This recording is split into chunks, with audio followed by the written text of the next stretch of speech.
RAB বিলুপ্তির সুপারিশ জানিয়েছে জাতিসংঘের মানবাধিকার কমিশন।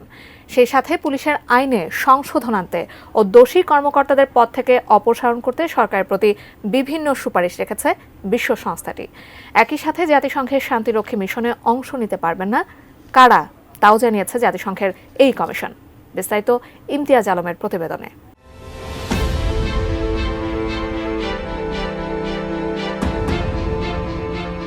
বিচার বহির্ভূত হত্যা ও বলপূর্বক অন্তর্ধানের নেপথ্যে র্যাবের বিতর্কিত ভূমিকা নিয়ে র্যাব বিলুপ্তির দাবি রয়েছে বহু আগে থেকেই। বাংলাদেশের এই এলিট ফোর্সের উপর নিষেধাজ্ঞা জারি করেছে মার্কিন যুক্তরাষ্ট্রও। 2024-এর জুলাই গণঅভ্যুত্থানের বিতর্কিত ভূমিকা নিয়ে আবারও আলোচনায় এসেছে র্যাব। এবার জাতিসংঘও সুপারিশ করেছে র্যাব বিলুপ্তির।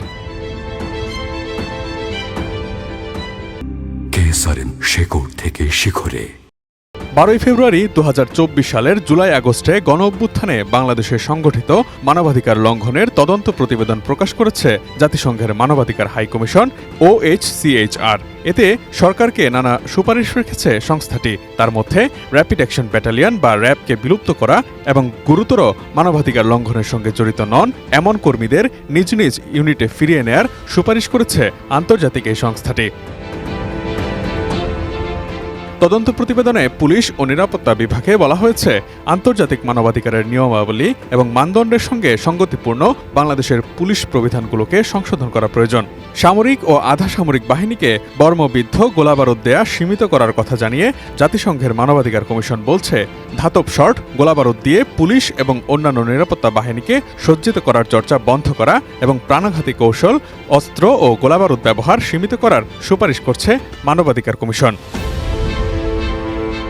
বিশ্ব সংস্থাটি বলছে, স্বাধীন পুলিশ কমিশন গঠনের মাধ্যমে পুলিশ ওভারসাইট ইউনিটকে প্রতিস্থাপন করার কথা, যা স্বরাষ্ট্র বা বাংলাদেশে পুলিশের চেইন অফ কমান্ডের বাইরে থাকবে।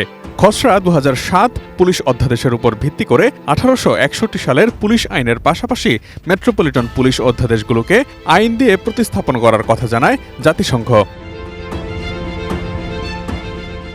এদিকে যেসব সামরিক বা পুলিশ সদস্য র্যাব, ডিজিএফআই বা ঢাকা মেট্রোপলিটন পুলিশের গোয়েন্দা শাখা অথবা বিজিবি ব্যাটালিয়নের সঙ্গে যুক্ত এবং 2024 সালের মানবাধিকার লঙ্ঘনের সঙ্গে জড়িত ছিলেন, তাদের জাতিসংঘের শান্তিরক্ষী মিশনের মনোনীত করা হবে না বলে জানিয়েছে মানবাধিকার কমিশনের রিপোর্টে। OHCHR যেসব বিষয়গুলোকে গুরুত্ব দিতে বলেছে তা হল, জাতিসংঘ শান্তি মিশন বা অন্যান্য আন্তর্জাতিক মিশনে নিয়োজিত কোনো বাংলাদেশি কর্মী যাতে আন্তর্জাতিক মানবাধিকার, মানবিক বা শরণার্থী আইন লঙ্ঘন বা যৌন হয়রানি কিংবা অপব্যবহারের অভিযোগে অভিযুক্ত না হন তা নিশ্চিত করার জন্য একটি কার্যকর ও শক্তিশালী স্বাধীন মানবাধিকার স্ক্রিনিং ব্যবস্থা গড়ে তোলা। আন্তর্জাতিক ও সুশীল সমাজের মতামতের ভিত্তিতে একটি ব্যাপক ভিত্তিক স্বাধীন ও ন্যায্য যাচাই অনুসরণের মাধ্যমে পুলিশ, গোয়েন্দা, বিজিবি, আনসার ভিডিপি ও সশস্ত্র বাহিনীর যেসব কমিশনপ্রাপ্ত কর্মকর্তা গুরুতর মানবাধিকার লঙ্ঘন বা দুর্নীতির সঙ্গে জড়িত তাদের পদ থেকে অপসারণ করার সুপারিশও জানিয়েছে বিশ্ব সংস্থাটি। Imtiaz Alam, desk report, ATN news.